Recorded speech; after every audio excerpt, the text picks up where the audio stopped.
সাংবাদিক বৈঠক? আজকে আমরা সাংবাদিক বৈঠক করলাম, অনেকগুলো বিষয় ছিল। আমি মূলত শিলিগুড়ির বিষয়টুকুই আপনাদেরকে বলি।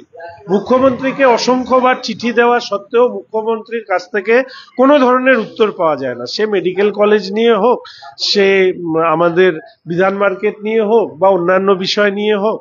তো এবার মুখ্যমন্ত্রী উপস্থিত ছিলেন এবং আমারও সেই সময় কিছু বলবার সুযোগ ছিল বলে আমি মুখ্যমন্ত্রীকে এটা জানাই যে শিলিগুড়ির উন্নয়ন পুরোপুরি স্তব্ধ। এমনকি শিলিগুড়ি শহরের মানুষ, বিশেষ করে গরিব মানুষ যারা বিভিন্ন বস্তি অঞ্চলে থাকেন, তাদের যে জল নেন কুয়োর থেকে, পানীয় জল তো পাওয়া যায় না ফুলবাড়ির, তো স্বাভাবিকভাবে সেই কুয়োগুলো সংস্কার হয় না। মহিলাদের বাথরুমের সংস্কার করার জায়গা নেই। অথচ মুখ্যমন্ত্রী সবসময় বলেন যে বিধায়করা তাদের বিধায়ক উন্নয়ন তহবিলের টাকাটা কর্পোরেশন, পৌরসভা, পঞ্চায়েতকে দিক। আমরা তো বারবার দিতে চাই। আমি তো কতবার আপনাদের সামনে বলেছি, মেয়র সাহেব টাইম নেন না, ডিএম ম্যাডাম বিভিন্ন প্রশাসনিক জটিলতা এমন ভাবে তৈরি করেন যে কাজ হয় না।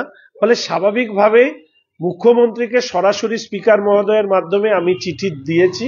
মুখ্যমন্ত্রী চিঠি হাতে পেয়েছেন এবং আমি আশা রাখি যে মুখ্যমন্ত্রী ব্যবস্থা নেবেন। আর ব্যবস্থা না নিলে জানুয়ারি ফেব্রুয়ারি মাসে পরবর্তী সেশনের আগে বা সেশনের সময় আমি শিলিগুড়ির মানুষকে বিধায়কের অর্থ থেকে বঞ্চিত রাখা হচ্ছে এর জন্য অবস্থান, প্রয়োজনে পরিস্থিতি না পাল্টালে অনশনে বসবো। এবং তার সাথে সাথে এইটুকু আমি বলে রাখি যে আমি মাননীয় মেয়র সাহেবের কাছে অনুরোধ করছি, আমাদের অর্থ সামান্য, উনি তো দুবারের মন্ত্রী ছিলেন, আমার থেকে বেশি জানেন বোঝেন। আমি এর আগেও সময় চেয়েছিলাম, মাল্টি লেভেল পার্কিং করব বলে টাকা দিতে চেয়েছিলাম, জলাধার নির্মাণ, দেখাই করতে চান না। এর আগের বার কমিশনার ম্যাডামের সাথে আমাকে দেখা করতে বলেছিলেন। আমি একজন বিধায়ক শুধু নই, আমি একজন অপোজিশন চিফ হুইপ। তার থেকেও বড় বিষয় যে এই শহরে আমরা ওনাকে দাদা হিসাবে আমরা বড় দেখেছি। ফলে উনি যে এই ধরনের ব্যবহার করতে পারেন এইটা আমার কাছে আশ্চর্যের।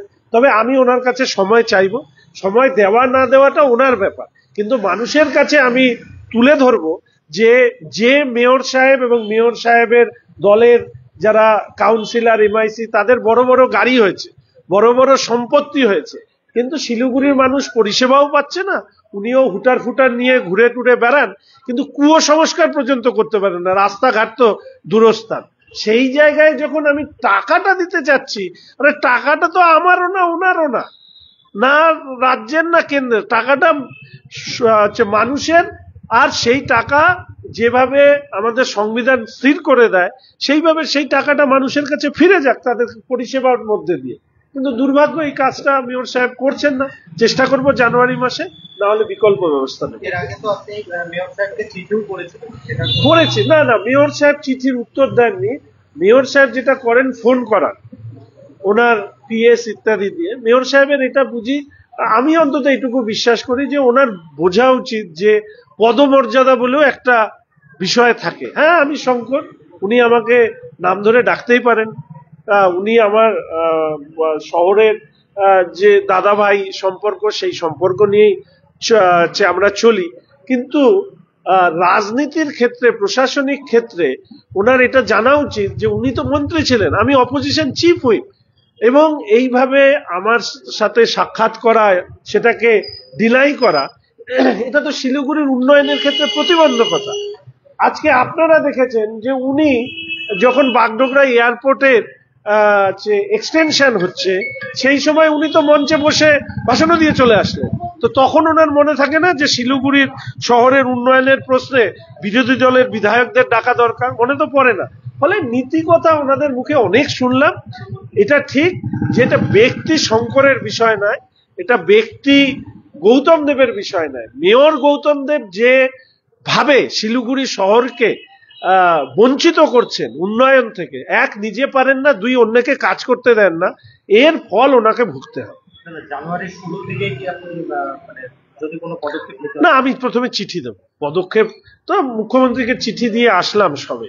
প্রত্যেকের কাজ করার তো একটা সময় তার দিতে হবে। উনি আশা করি উনি ব্যবস্থা নেবেন, না হলে জানুয়ারিতে চিঠি দেবো। বিধায়ক তহবিলের টাকা খরচ না করার পেছনে কি বড় কোনো মাথা কাজ করছে? বড় মাথা টাথা নয়, আসলে আমি প্রচন্ড ভোকাল, আমাকে হ্যারাস করতে পারলে ওনারা খুশি হন। আর বড় মাথার কি আছে, টাকা তো আর কেউ বাড়ি নিয়ে যাবে না, এই টাকা সরকারের ডিএম এর মারফত ইমপ্লিমেন্টিং এজেন্সি কর্পোরেশন এসজেডি এর মতন এরা সরকারি কাজ, এখানে বিধায়কদের কাজ শুধু প্রপোজালটা দেওয়া। তো সেইটা করতে না দিয়ে ওনারা আমাকে হেনস্থা করতে চান, এর আগে অশোক ভট্টাচার্যকে হেনস্থা করেছে।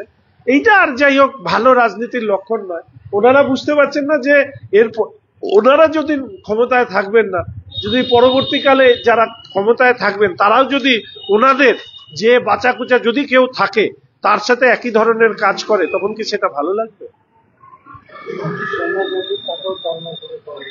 হ্যাঁ, কিছুই নাই।